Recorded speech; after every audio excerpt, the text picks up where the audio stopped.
नमस्कार। प्रस्तुत है मालती जोशी जी की लिखी हुई कहानी तुम मेरी राखो लाज हरी। प्रतीक्षा कुछ ज़्यादा ही लंबी हो चली थी।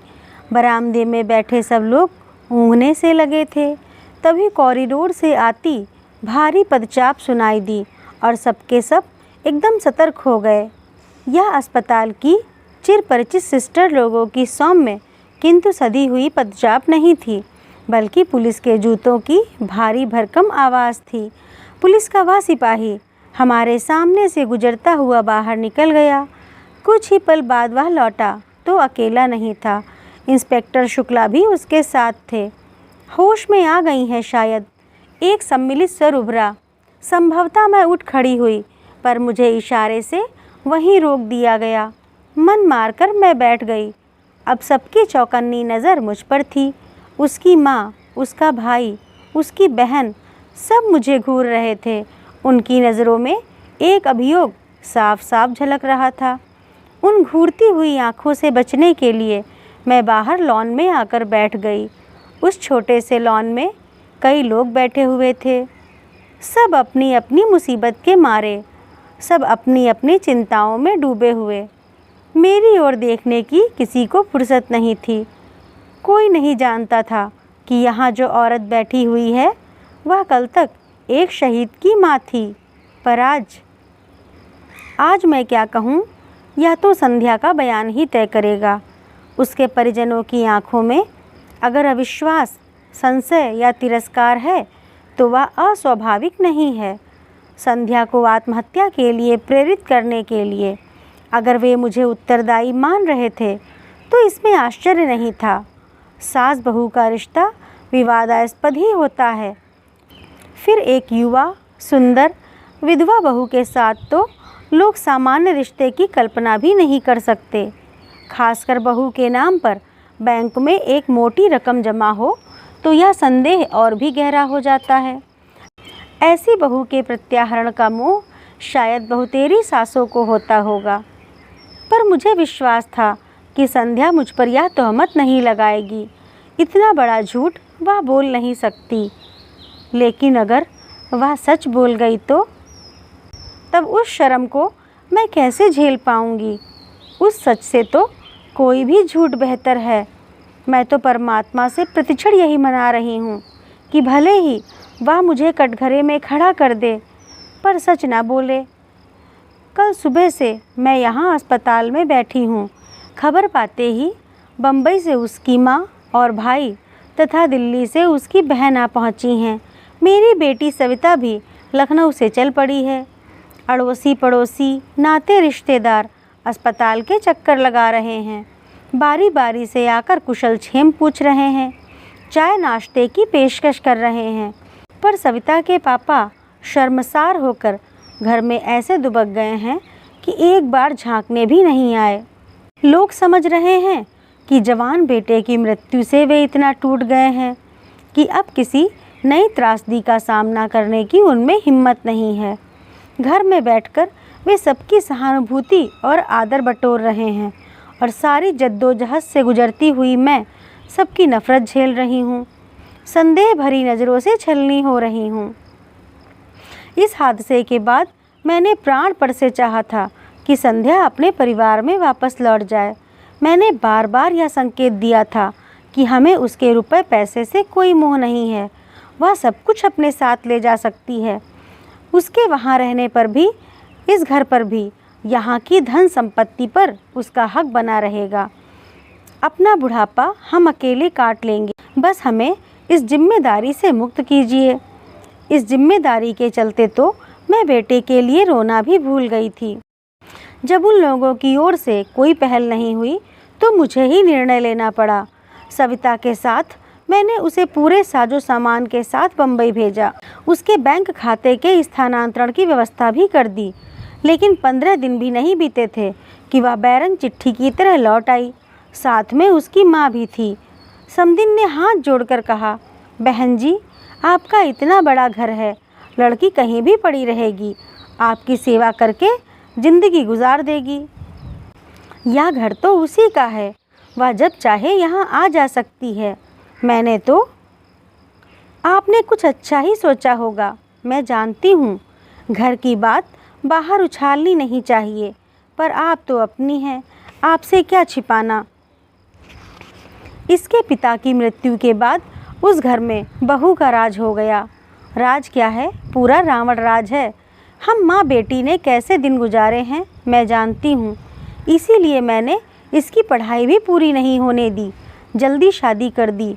सोचा था अपने घर में सुख से रहेगी, पर भाग्य में हो तब तो। उसकी शादी के खर्च को लेकर बहू जब तब ताने देती है।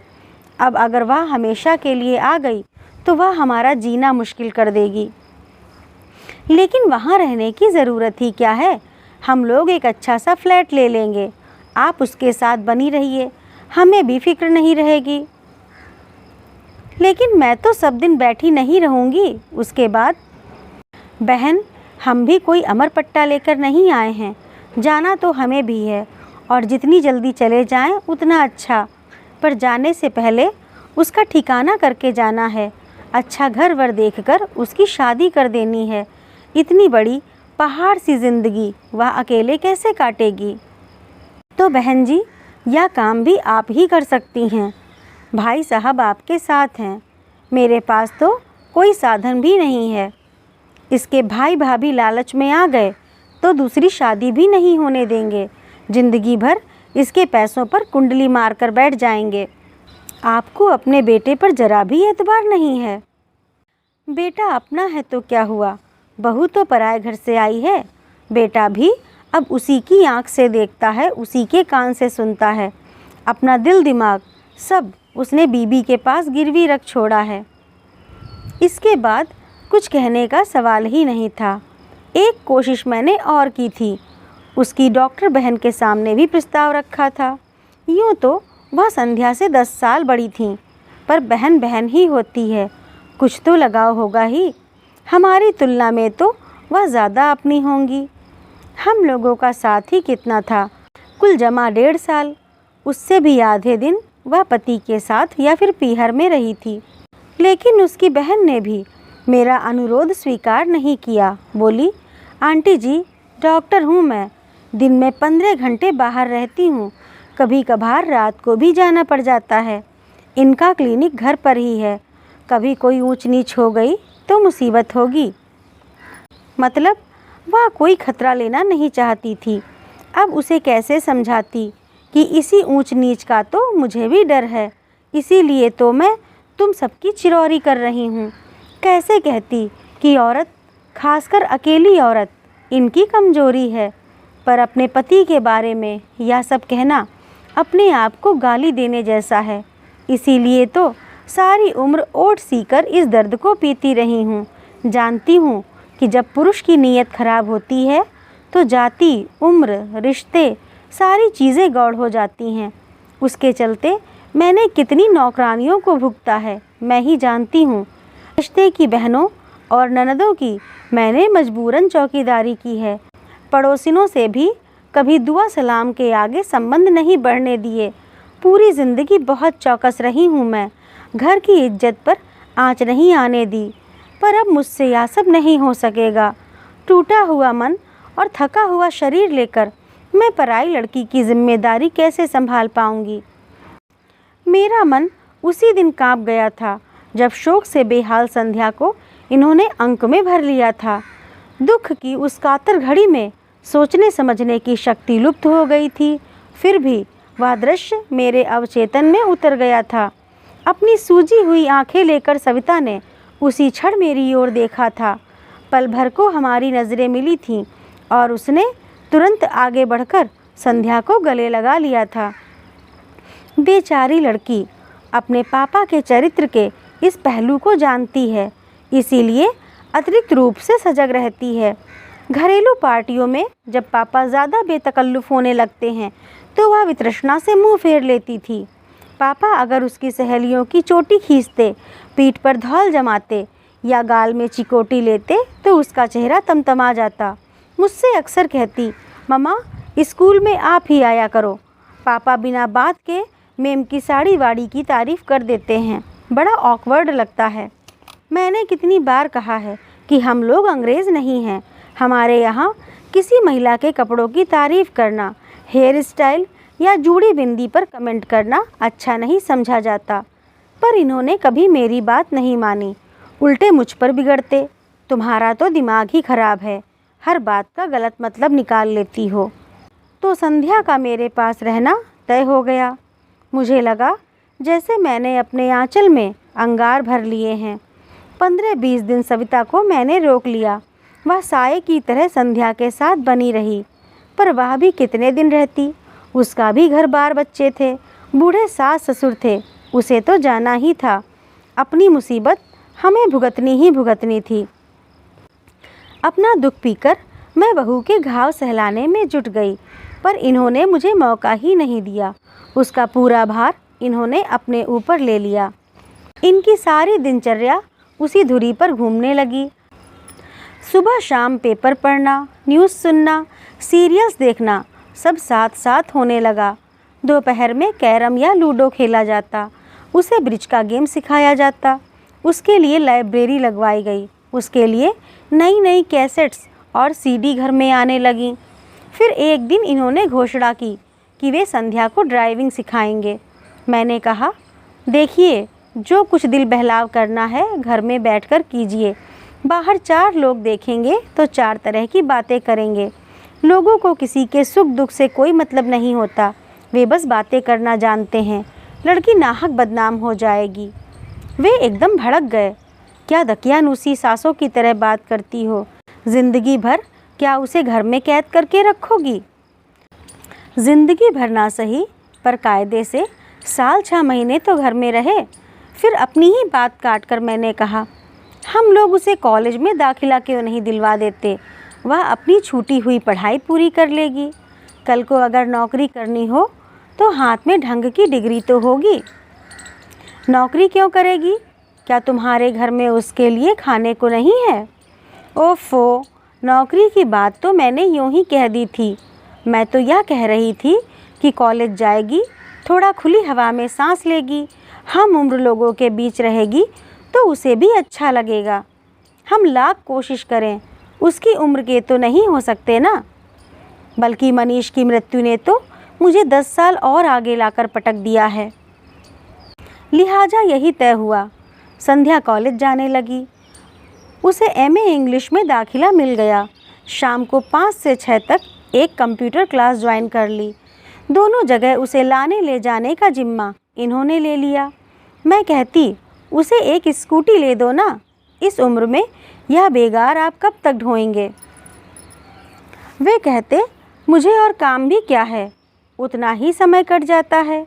आने जाने से थोड़ी ड्राइविंग भी सिखा देता हूँ।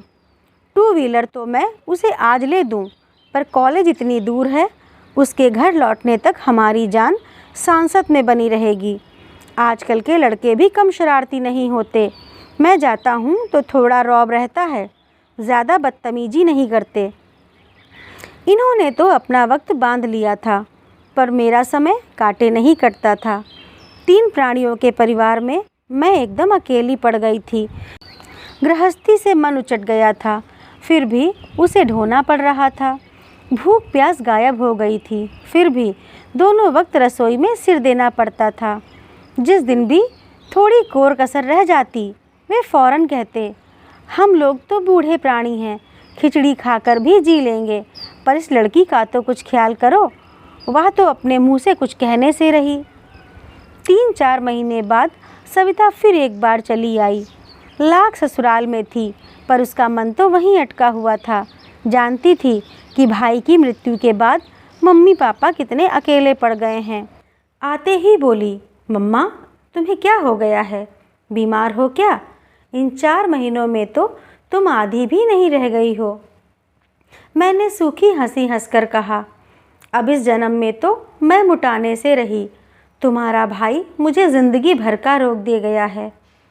2 दिन में ही उसे सारी दिनचर्या समझ में आ गई। बोली, यह क्या बात है मम्मा, दिन भर तुम ही लगी रहती हो। इसमें नई बात क्या है, तुम्हारी शादी के बाद से तो मैं अकेले ही सब कर रही हूँ।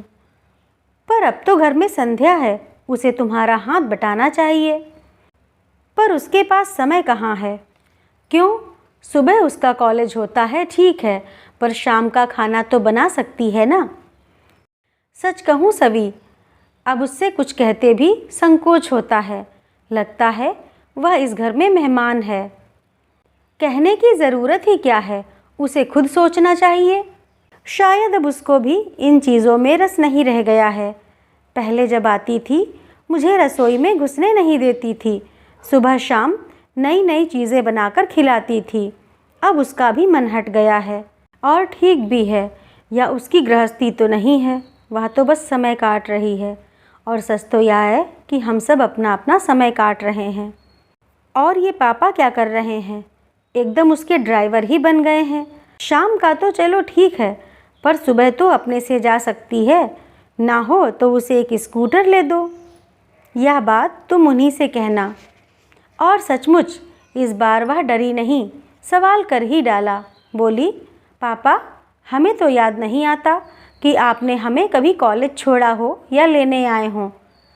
अब तो जैसे आपने ड्यूटी ही लगा ली है। उन्होंने एक बार घूरकर मेरी ओर देखा और फिर कहा, बेटा जब तुम पढ़ती थी तब ना मेरे पास समय था ना गाड़ी थी। अब तो मेरे पास समय ही समय है। मैं तुम्हारी माँ की तरह 24 घंटे ठाकुर जी के सामने ध्यान लगाकर नहीं बैठ सकता। मुझे भगवान से नफरत हो गई है। सारे व्रत अनुष्ठानों पर से मेरा विश्वास उठ गया है, इसीलिए मैं अपनी शांति कहीं और खोजता हूँ। एक बात और सवी, तुम्हारी अपनी एक भरी पूरी दुनिया है और यह लड़की बिल्कुल अकेली है। मैं इसका अकेलापन बांटने की कोशिश करता हूँ और उसका तो एक बहाना है। सच तो यह है कि मैं अपना ही अकेलापन बांटने की कोशिश करता हूँ। आखिरी बात कहते कहते इनका स्वर कातर हो आया था। हम दोनों शर्म से जैसे पानी पानी हो गईं। अपने दुख को सहलाते हुए हम यह भूल ही गई थीं कि मरने वाला इनका भी कोई था। वह इनकी भी आँखों का सपना था, बुढ़ापे की लाठी थी, कलेजे का टुकड़ा था। हम लोग तो रो गाकर अपना दुख हल्का कर लेती हैं, पर ये तो पुरुष होने की व्यवस्था को ढो रहे हैं। सारा हाहाकार मन में ही दबाए बैठे हैं। उस अश्रुसिक्त वेला में मैंने इनके सारे अपराध क्षमा कर दिए। नवंबर में नेहा की शादी निकल आई। इकलौती ननद की इकलौती बेटी की शादी थी। अपना सारा शौक समेटकर हमें भात की तैयारी में जुट जाना पड़ा। जब पहली बार खरीदारी के लिए निकली तो लगा जैसे युगों बाद घर की चार दीवारी से बाहर आई हूँ। संध्या और उसके पापा तो इस तिस बहाने से रोज ही बाहर जा रहे थे, पर मैं साल भर से घर में कैद होकर रह गई थी। मंदिर तक जाने का मन नहीं होता था। शादी से 8 दिन पहले कृष्णा भात मांगने आई थी तो साथ में पीले चावल भी लाई थी। निमंत्रण देते हुए बोली, भाभी आप लोगों को पूरे 4 दिन तक वहीं आकर रहना है। 17 को लेडीज संगीत में आओगी तो 20 को बेटी की विदा के बाद ही लौटना। शादी में तो खैर आना ही है कृष्णा, पर संगीत वंगीत में मैं नहीं आ सकूंगी। क्यों? क्या करूं, कहीं जाने का मन ही नहीं होता। तुम विश्वास नहीं करोगी, पिछले साल सवा साल में हम लोगों ने एक भी शादी अटेंड नहीं की है। अब यह घर की शादी है, इसलिए तो कह रही हूँ। तुम नहीं जाती हो तो भैया भी नहीं जा पाते हैं। ऐसा कब तक चलेगा? जीना है तो ज़िंदगी की कुछ शर्तें भी तो माननी होंगी। इसीलिए आग्रह कर रही हूँ कि तुम आओगी और सारे कार्यक्रम अटेंड करोगी। सच कहूँ कृष्णा, इस लड़की को घर छोड़कर कहीं जाने का मन नहीं होता, तो उसे भी लेती आओ ना। ऐसे भी तो सब जगह आती जाती रहती है। सुरेश नरेश बताते रहते हैं कि अक्सर मामा के साथ गाड़ी में दिख जाती है। ज़रूर दिख जाती होगी। सुबह कॉलेज जाती है, शाम को कंप्यूटर क्लास जाती है। लाने ले जाने की ड्यूटी इनकी है। अब क्या करें, इतनी बड़ी ज़िंदगी इसके सामने है, कुछ ना कुछ तो करना ही पड़ेगा। हम लोग तो सब दिन बैठे नहीं रहेंगे। हाँ खैर वो तो ठीक है, कृष्णा ने जैसे उकता कर कहा, पर तुम्हें संगीत में ज़रूर आना है, नहीं तो मैं भात नहीं लूँगी, कह देती हूँ।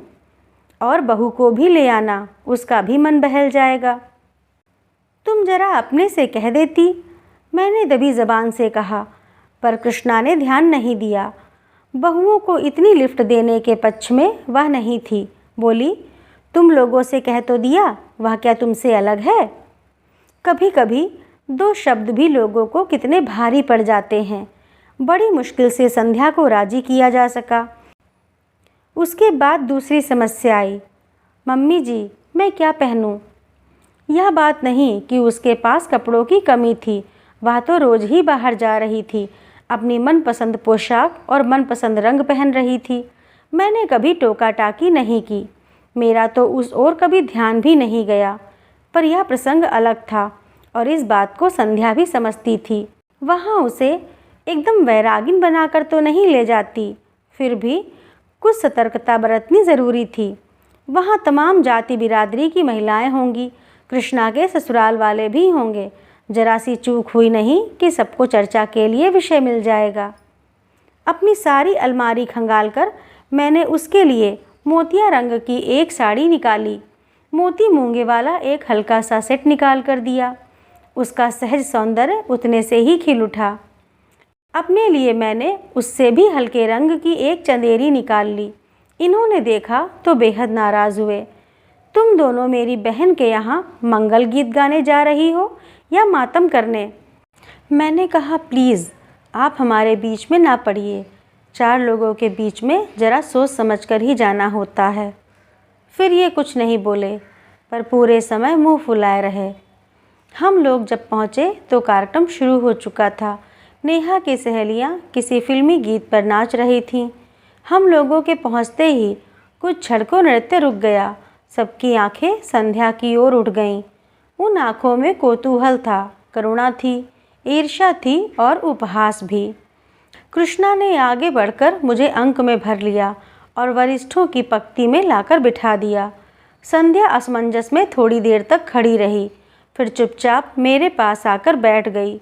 वहाँ इतनी सारी लड़कियाँ थीं, पर किसी ने यह नहीं कहा कि भाभी मेरे पास आकर बैठो। कृष्णा की दोनों बहुओं ने उससे बात भी नहीं की और नेहा तो मानो दूसरी दुनिया में विचर रही थी। उसकी सगाई के दिन संध्या ने ही उसे तैयार किया था, पर आज उसे हेलो कहने की फुर्सत तक नहीं थी। मुझे एक और प्रसंग याद आया। मनीष की शादी के 2 महीने बाद ही नरेश की शादी हुई थी। उस समय संध्या नई नवेली दुल्हन थी, पर सबके अनुरोध पर वह इतना अच्छा नाची थी कि मेरा कलेजा गजभर को हो गया था। और आज जैसे वह उस बिरादरी से बहिष्कृत हो गई थी।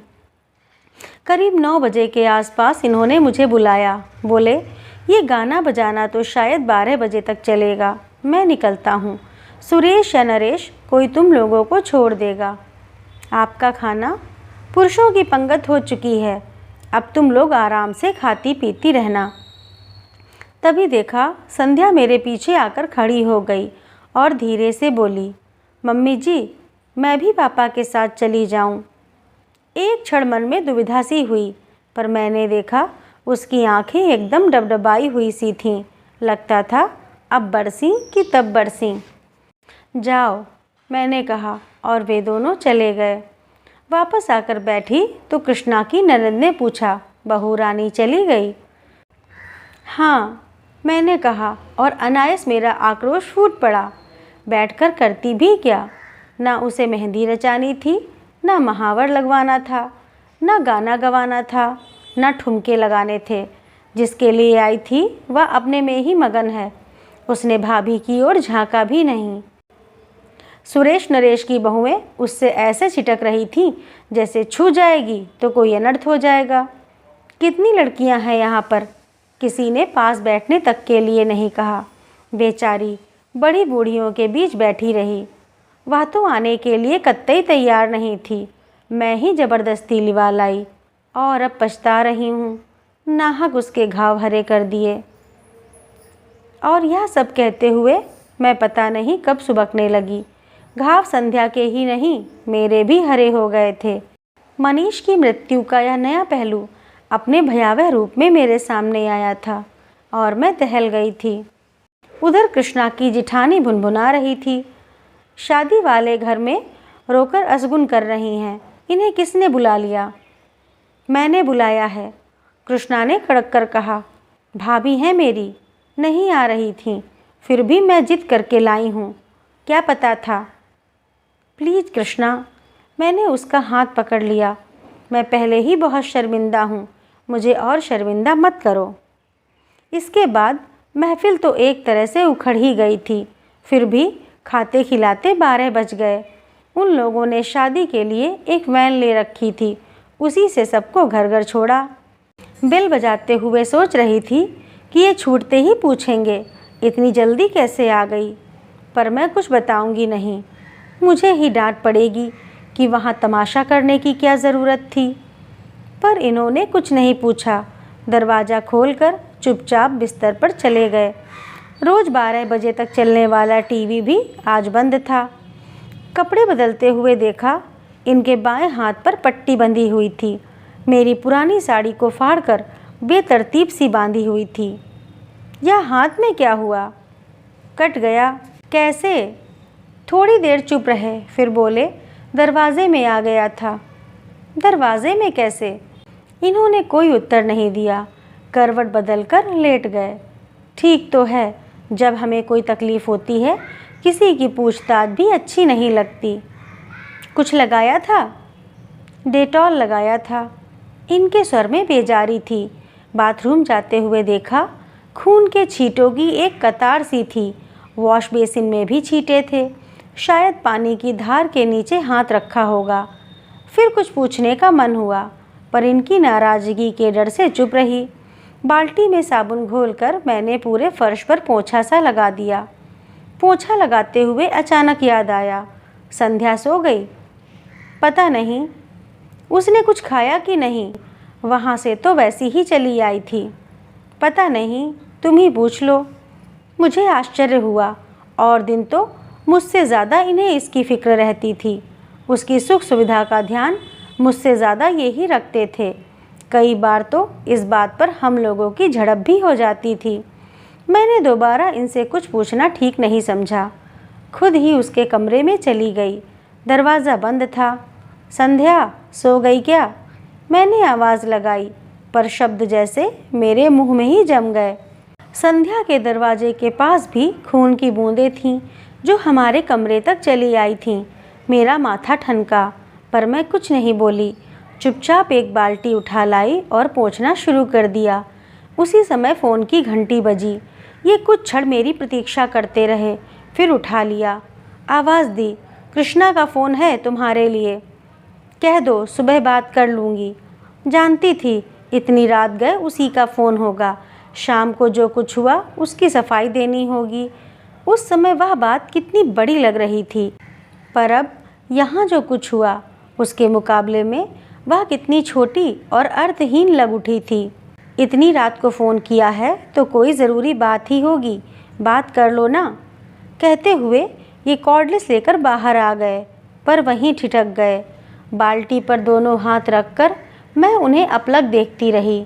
एक क्षण को हमारी आंखें मिलीं और वे कमरे में चुपचाप लौट गए। अपना काम खत्म करके मैंने गेट पर बाहर के दरवाजे पर ताला डाल सारी बत्तियां बुझाईं और पलंग पर आकर बैठ गई। सोने का मन नहीं हो रहा था, बस पलंग की पाटी पर सिर टिकाए बैठी रही। बड़ी देर बाद वह अंधेरा मुखरित हुआ। शब्द मेरे कानों से टकराए, पर अर्थ कहीं खो गए। आप कुछ कह रहे थे? मैं यह कह रहा था कि मैं तो केवल उसे सांत्वना देने का प्रयास कर रहा था। वह बहुत अपसेट लग रही थी, इसीलिए दिलासा देने की कोशिश कर रहा था। उसने पता नहीं क्या सोचा, एकदम गलत अर्थ ही निकाल लिया। आप यह सब मुझे क्यों बता रहे हैं? मैंने तो कुछ कहा नहीं, कुछ पूछा नहीं। अभी बाहर तुमने जिस तरह मेरी ओर देखा था, उसके बाद क्या कुछ कहना शेष रह जाता है? क्या तुम्हारी आंखों की भाषा मैं पढ़ नहीं सकता? शायद इन्हें भी किसी किस्म का दिलासा चाहिए था, पर मेरा मन ही नहीं हुआ। चुपचाप पीठ फेर कर लेट गई। भीतर एक अंधर सा उठ रहा था। प्रश्नों के बवंडर उठ रहे थे। सांत्वना देने उसके दरवाजे तक जाने की क्या ज़रूरत थी? ऐसा आपने क्या कर दिया कि उसे आपके मुंह पर दरवाज़ा बंद करना पड़ा? ऐसी आक्रामक तो वह कभी नहीं थी। और आप कह रहे हैं कि उसने गलत सोच लिया। इस बचकाने विधान को मैं कैसे मान लूं? कोई भी औरत इस मामले में गलती कर ही नहीं सकती। छोटी बच्ची भी इस स्पर्श की भाषा को बखूबी समझती है, फिर चाहे वह स्पर्श नौकर का हो, दोस्त का हो, सहकर्मी का हो। औरत इसे परखने में कभी गलती नहीं करती। ईश्वर ने स्त्री को यह अद्भुत सहज ज्ञान प्रदान किया है। भीड़ की धक्का-पेल में भी वह हर स्पर्श को अलग से परिभाषित कर सकती है। और ये कह रहे हैं कि उसने गलत सोच लिया। ईश्वर करे ऐसा ही हो। उस रात मैं मना रही थी कि वह यहीं ठहर जाए, इस रात की सुबह कभी ना हो और मुझे संध्या का सामना ना करना पड़े। पर अपना चाहा सब कहाँ होता है।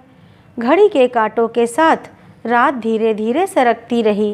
रोज की तरह सुबह की किरणों ने दरवाजे पर दस्तक दी। उन किरणों के साथ दूध वाला, कचरे वाला, काम वाला, नल सभी ने अपनी आमद दर्ज की। मजबूरन उठना ही पड़ा। संध्या का कमरा बंद था। मैंने राहत की सांस ली और किचन की ओर बढ़ गई। चाय बनाकर इन्हें जगाया। चेहरा काफ़ी उतरा हुआ लग रहा था।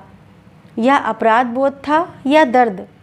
वैसे हाथ भी काफ़ी सूजा सा लग रहा था। रात भर जरूर परेशान रहे होंगे। और कोई वक्त होता तो इतनी हाय तौबा मचाते, ना खुद सोते ना मुझे सोने देते, पर इस बार तो मुझे पता ही नहीं चला। 8 बजे कृष्णा का फ़ोन आया। वह मुझसे बात करने को व्यग्र थी, पर मैंने मौका ही नहीं दिया। कृष्णा, अच्छा हुआ तुमने फ़ोन कर लिया, मैं बस अभी करने ही वाली थी। तुम्हारे यहाँ कार्यक्रम कितने बजे है? तुम्हारा कार्यक्रम है भाभी, जब तुम आ जाओ। तो 9:30-10 बजे ठीक रहेगा ना? ऐसा करो, सुरेश नरेश किसी को भेज दो। तुम्हारे भैया के हाथ में चोट आई है, ये ड्राइव नहीं कर पाएंगे। और तुम तो जानती हो रिक्शा के लिए भी यहाँ कितनी दूर जाना पड़ता है। फिर इनसे कहा, आप तैयार हो जाइए, 9:30 बजे हम लोग चलेंगे। मेरा जाना क्या बहुत ज़रूरी है? इनका स्वर थका हुआ सा था। कैसी बातें करते हैं, हाजिरी तो लगानी ही पड़ेगी, बाकी सब मैं संभाल लूँगी। लौटते समय डॉक्टर के यहाँ भी होते हुए आएंगे। संध्या का कमरा अब भी बंद था। फिर मैंने ही सारा सामान जमाना शुरू किया। पिछली 2 शादियों के मुकाबले में मैंने इस बार दिल खोलकर खर्च किया था। मन में एक ही बात थी कि अब किसके लिए जोड़ना है। संध्या के पास तो सरकार का और समाज का दिया बहुत है, जिंदगी आराम से कट जाएगी। वैसे भी उसका एमए पूरा होते ना होते हम लोग उसकी शादी की सोच रहे थे। हम ही लोग कन्यादान करेंगे। भाई नहीं रहा तो क्या हुआ, सविता के लिए एक बहन तो हो जाएगी। सविता की याद आते ही मन उदास हो गया। आज मैं कृष्णा के लिए इतना कर रही हूँ, कल को सविता के बच्चों की शादी होगी तो कौन खड़ा होगा।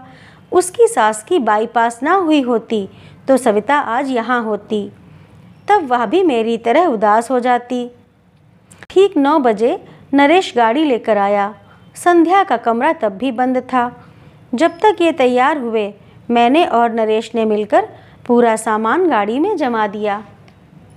जाने से पहले इसे जगा तो दूं, कहकर मैंने संध्या के दरवाजे पर दस्तक दी। 2-4 आवाज़ें भी दी, पर कोई जवाब नहीं आया। क्या बात है, इतनी देर तक तो कभी सोती ही नहीं है। पहली बार मुझे थोड़ी चिंता हुई।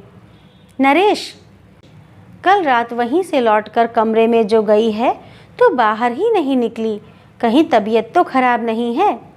नरेश का चेहरा फक पड़ गया। आजिजी के स्वर में बोला, मामी जी, कुछ ऐसी वैसी बात हो गई तो प्लीज़ हमारा नाम मत लीजिएगा। मम्मी बता रही थी कि कल कुछ लफड़ा हो गया था। आप तो जानती हैं, शादी ब्याह में यह सब चलता ही रहता है। वह बोलता जा रहा था और मेरा दिमाग ऐसी वैसी बात पर ही अटका हुआ था। ऐसी वैसी बात का मतलब? पर उसके कुछ कहने से पहले ही मतलब मेरे मन मस्तिष्क में कौंध गया। आशंका से मैं कांप उठी। नरेश, किसी तरह दरवाज़ा खुलवाओ। वह कैसे खुलवाता? उसने कंधों से धक्का दिया। घुटनों से जोर लगाया, पर दरवाज़ा टस से मस नहीं हुआ। फिर उसने कहा, स्क्रू ड्राइवर हो तो दीजिए, मैं बोल्ट खोलने की कोशिश करता हूँ। तुम दरवाज़ा तोड़ दो। मेरा धैर्य अब टूट चुका था। अनिष्ट की आशंका से मैं सहम गई थी। पर दरवाज़ा तोड़ना क्या इतना आसान था? मैं, नरेश, महरी सब जोर आजमा रहे थे। मोगरी, हथौड़ी सबका उपयोग हो रहा था। शोर सुनकर पड़ोस के शुक्ला जी भी आ गए। उनकी भी मदद ली गई। बड़ी देर बाद थोड़ी सी फांक मिली तो धड़कते दिल से मैंने सबसे पहले पंखे का मुआयना किया। वह बंद था। फिर भी मैं राहत की सांस नहीं ले सकी, क्योंकि कमरे का सन्नाटा बड़ा अशुभ लग रहा था। बड़ी देर बाद दरवाज़ा भरभरा कर गिरा तो हम लोग तेजी से भीतर दाखिल हुए। पलंग पर वह निष्पंद लेटी थी। कृष्णा के यहाँ से लौटकर उसने कपड़े भी नहीं बदले थे। नींद की गोलियों की शीशी सिरहाने खाली पड़ी थी। इसके बाद का घटनाक्रम एक दुःस्वप्न की तरह था। हम अस्पताल दर अस्पताल भटके, हर जगह भर्ती करने से इनकार कर दिया गया। आखिरकार मजबूरन सरकारी अस्पताल की शरण लेनी पड़ी। फिर पुलिस आई। संध्या के पास पहरा बिठा दिया गया। सबके बयान हुए। अड़ोसी पड़ोसियों से, रिश्तेदारों से, उसके सहपाठियों से पूछताछ हुई। उसके भाई बहनों को फ़ोन किए गए। बेचारा नरेश इस हंगामे के बीच मामा जी की पट्टी करवा लाया था। पता चला 3 उंगलियों में हेयर लाइन क्रैक है और छोटी उंगली का एकदम कचूमर ही निकल गया है। अच्छा हुआ कि इस समय सबका ध्यान संध्या की ओर था। इनके एक्सीडेंट के बारे में किसी ने उत्सुकता नहीं दर्शाई, नहीं तो किस किस को क्या क्या कैफियत देती। नरेश के जाने के बाद एक बात याद आई। घर में जब दरवाजे के साथ जोर आजमाइश हो रही थी, ये आंखें बंद किए आराम कुर्सी में चुपचाप लेटे हुए थे। जब हम लोग संध्या को उठाकर बाहर ला रहे थे, तब भी इन्होंने सिर उठाकर या आंख खोलकर नहीं देखा। इस बात को अब 24 घंटे से ज़्यादा बीत चुके हैं, शायद 28 घंटे। तब से मैं अस्पताल में ही बैठी हूँ। इतनी देर तक मैं ईश्वर से लगातार संध्या के जीवन की भीख मांग रही थी, और अब जबकि वह होश में आ गई है, मैं मना रही हूँ कि वह भले ही मुझे कटघरे में खड़ा कर दे, पर सच ना बोले। मुझे जेल की सलाखों के पीछे रहना मंजूर है, पर इस उम्र में मैं यह शर्म बर्दाश्त नहीं कर पाऊंगी। आंटी जी, मैं अपने विचारों में इस कदर खोई थी कि इस आवाज़ को पहचानने में थोड़ा समय लगा। सिर उठाकर देखा, संध्या की बहन खड़ी थी। आप यहाँ बैठी हैं और आपके लिए हमने पूरा अस्पताल छान मारा।